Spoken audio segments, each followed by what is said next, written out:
the moment, one of my very, very favorite passages is called I Am, and I want to share it with you. And it's about someone who is regretting the past and fearing the future.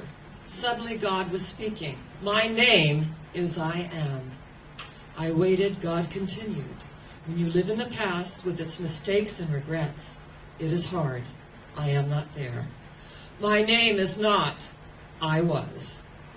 When you live in the future with its problems and fears, it is hard. I am not there. My name is not I will be. When you live in this moment, it is not hard. I am here. My name is I Am. The sacred I Am that allows us to accept what is, not what will be or what was. That when we accept what is, the miracle of the moment is with us. So we acknowledge that we are here today because we heard the divine call. Before they call, I will answer, and while they're yet speaking, I will hear. There is an energy in the universe that guides and directs us when we are open to it. We know that nothing happens by chance, that we are here by divine appointment. And if you tuned in at this moment, this is your divine appointment. The miracle of this moment. The point of power is always in the present moment. And to keep that alive and well within us. And I want to acknowledge Dr. Roger this morning, that he was sharing with me a case where during the Coachella Musical Festival, that there was an accident, fatalities. And the mother and baby, they were killed. And so as we talked about this, the baby lingered. And energetically, in our way of life, this is so difficult to understand when it's a baby. But the soul is deathless, it is timeless, it is eternal. That each of us comes in for such a short amount of time. And as we look at the baby and we look in those eyes at the soul and the energy, and we connect with the soul of that timeless, ageless, deathless being of light, then we know that we can open to the miracle of the moment. And in this divine appointment, that we crossed paths briefly as a candle. And a candle loses nothing by lighting another candle. So when we look at the miracle of the moment, the cherished moments that make up a life, the cherished moments that allow us to open to what is. And it's interesting, in January, it was the 5th anniversary of Flight 1549 in New York, where it landed, in the Hudson. And that all passengers were saved. Every single passenger was saved. And I was reading an article about pilot Sullenberger, who was nicknamed very affectionately Sully. And that the people that came forward to share their stories. And one was a woman who was holding her little 9-month-old baby Damien. And as they landed in the Hudson, and there was this amazing jolt, and they saw, one of the engines fly by, it would give one cause to reflect at that moment, right? Because you don't know if you're going to be here the next moment. And it was amazing how everyone acted in such equanimity, that the crew acted with such equanimity and grace and on purpose, and yet scared. And energetically, it was interesting, there was the Souza family. And this woman was holding her little 9-month-old Damien, and there were people, going down the slide and saying, "Throw the baby!" And she held on tighter to her baby. And she said, "I am not throwing my baby." Now, this is in January 15th, 5 years ago, when it was snowing. And all of the migrating birds settled into the engines of this plane. And what happened was, suddenly someone said, "I'm a dad. I know how to hold a baby. Give me the baby." And so she gave her baby to this man that was part of the rescue team on those boats. That there was such an energy when he said, "I'm a dad. Hand me the baby." And they were holding on to his legs from the rescue boat. And he was reaching out for the baby. And the only thing that was underneath was water that was freezing. And he said, I have the baby. And they pulled him back up to the rescue boat. And he had the baby. And then she felt free to go down the slide, which was very crowded and separated, and so much chaos and so much energy. And I thought, yes. And the lion shall lie down with the lamb, and a little child shall lead them. That there is a time to hold on and a time to let go and let God do what God does best. That the miracle in the moment is the recognition that this life is so precious, and we cherish every single moment of it. And in the flickering of a light, someone moves from this dimension to the next. And we have mediums in our spiritual center that tap into that energy of loved ones. And there was, in San Diego, I had a San Diego ministry for 25 years. And I had this very famous psychic from England come, whose name is escaping me. It was a long time ago. And I don't know when there's an English accent, we suddenly sit up and pay attention. I don't know what that's about, but we do. And he worked for Scotland Yard. And he would, he had a 95 percentile in, knowing where lost children were, lost people, and solving cases. He was quite amazing. And so he was giving readings for the congregation, and I had 3,000 people in the congregation, so it was like a 2-day deal of people who wanted readings. And then I went, I was like the last one. And he said, oh, I see you have 2 children. And I said, no, I have a daughter. And he said, oh, well, then you lost a child. And I said, yes, I did. It never came to fruition. And Neil Stroud, who was my husband, had cancer. And it needed to be terminated because of the radiation. And I got very emotional. And I just wept. And he said, I want you to know that this being has never been on planet Earth, and that at your highest moments of inspiration, that he's there in the energy field. And I really knew that it was a he, and I was going to name him Christopher. And it was so fascinating in that moment of having that void within me, and to have someone come forth and say, they're truly alive and well in the next dimension. And energetically, at your highest moments of inspiration, that he's there, and that he is an inspiring being of energy and light. And when we can tap into those loved ones, and we can feel their presence, and that we can acknowledge the miracle of the moment is all the moments that we have shared together. I feel that life is too short to hold on to stuff, to judge outside of ourselves, to look at what's wrong instead of what's right with the world. I mean, there is so much suffering that goes on in the world. Let's lift that energy. Let's transmute that energy. Let's give a hand up.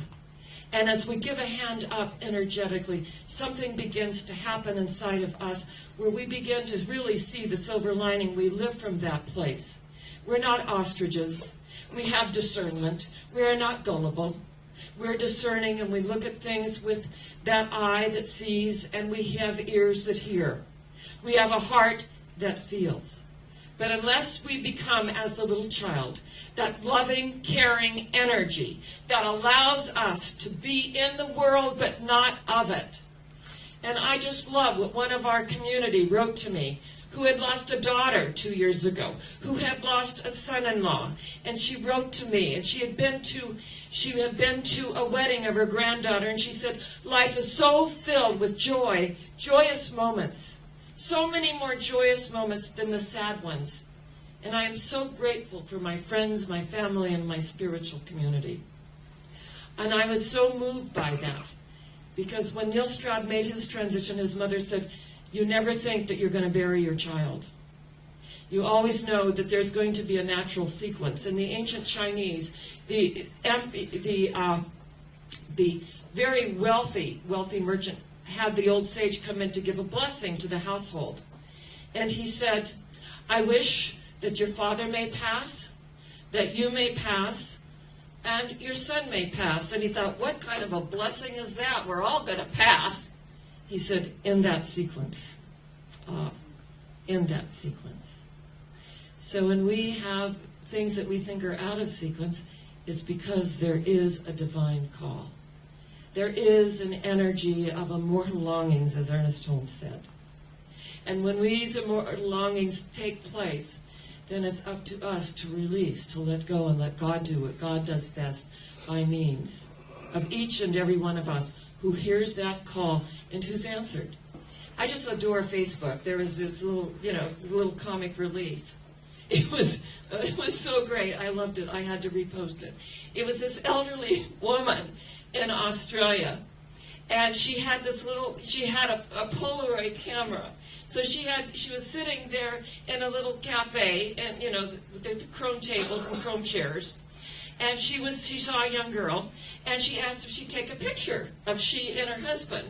And the young girl said, "Oh, of course." And so she takes the camera, and she doesn't see a husband, but the elderly lady gets up and she goes around and she here's the chair, and she puts her arm like this. And she goes, "I'm going to humor this woman." You can see the look on her face. "I'm going to humor her. I'll take a picture of she and her husband, the invisible husband." I have temporary husbands, but this was the invisible husband. And she takes a picture, out slides the Polaroid, and it's a picture with she and an elderly man with white hair. And she looks at it, and she goes, "Oh my God."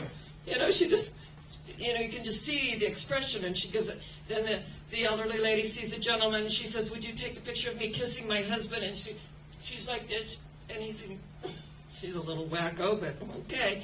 He clicks it. Out comes the picture. She's kissing the cheek of an elderly gentleman.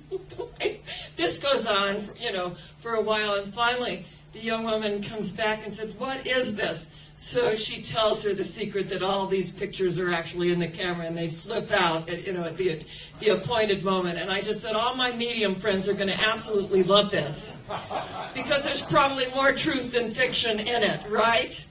And that she played this wonderful, little game that she had so much fun doing it. And energetically, we know the veil is very thin. And I was on Trish Wood's radio program this week, and she said, "Well, I believe there is no veil. I believe that we just move from one dimension to the next, and there really is no veil."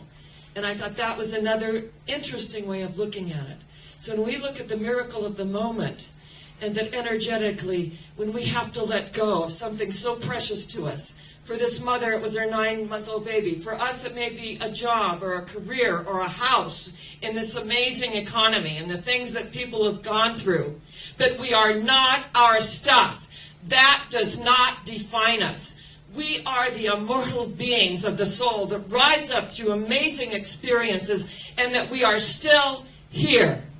And the great thing about it is that we come back to that place of innocence, that place of wisdom, that place of being, seeing the silver lining and being optimistic about things and lifting the energy, because where thought goes, energy flows.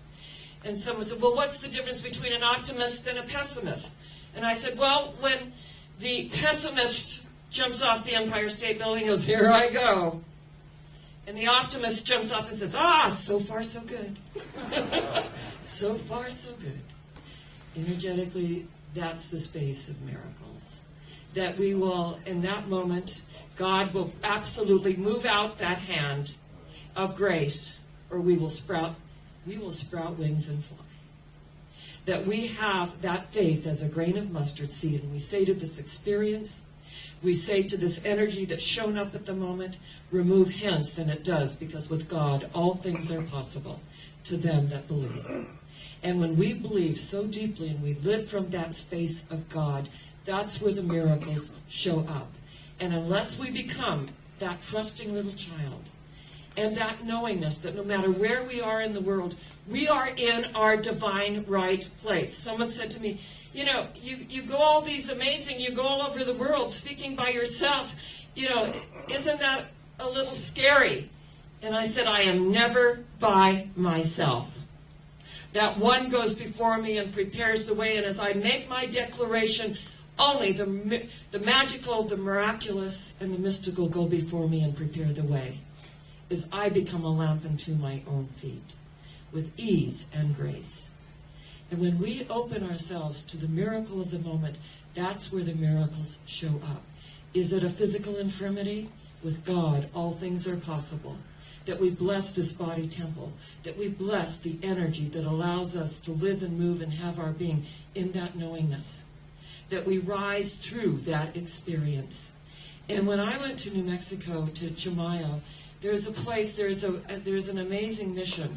And you go into one of the rooms, there's wheelchairs and crutches and leg braces and you name it, in this huge, huge room. And what happens is the people go there, and I've been there a couple of times, and they call it the healing, it's like healing dirt. And it's an interesting color of soil. And people take off their shoes, you have to take your shoes off, and you do this with your shoes off, and you kind of do this with your shoes off. And, I took a little vial and, put some of this healing dirt in it. And I thought, out of this dirt, the stars are made. And as you go in and you see all these wheelchairs and crutches and all of that, what happened in that moment? I mean, what happened in that moment?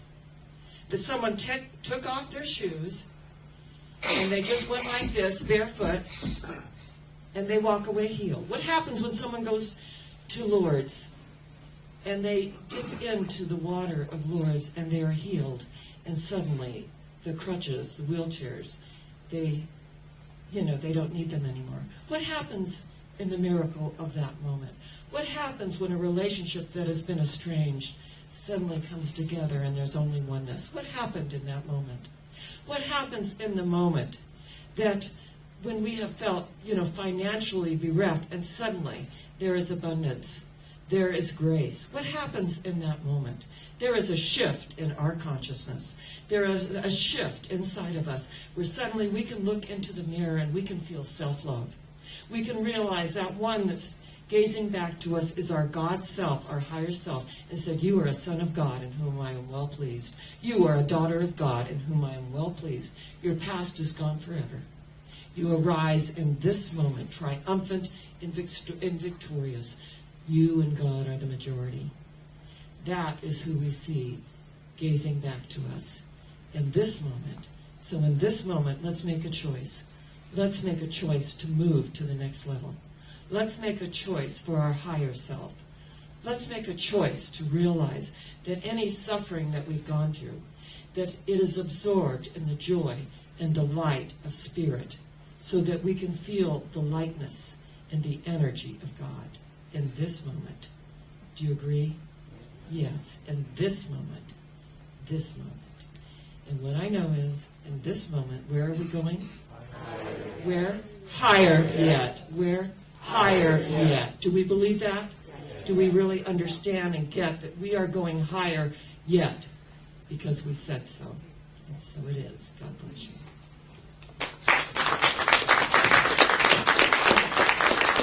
Let's let that joy radiate. Let's let those sorrows be lifted in the gold of human experience and embrace it at the deepest level. I love you. I love this way of life. And where am I going? And where are you going? Higher yet. Where? Higher yet. Where? Higher yet. Why? Because we're in a way of life that lifts us to the next level. It's all about a spiral, isn't it? God bless you. Hands, I commend my spirit. The energy with the tree ascended with the man. And the moral of this story is, our life may not look the way we thought it was going to turn out, but it always turns out better than we could ever imagine, because with God, all things are possible. God bless you. I love you. And joyous Easter.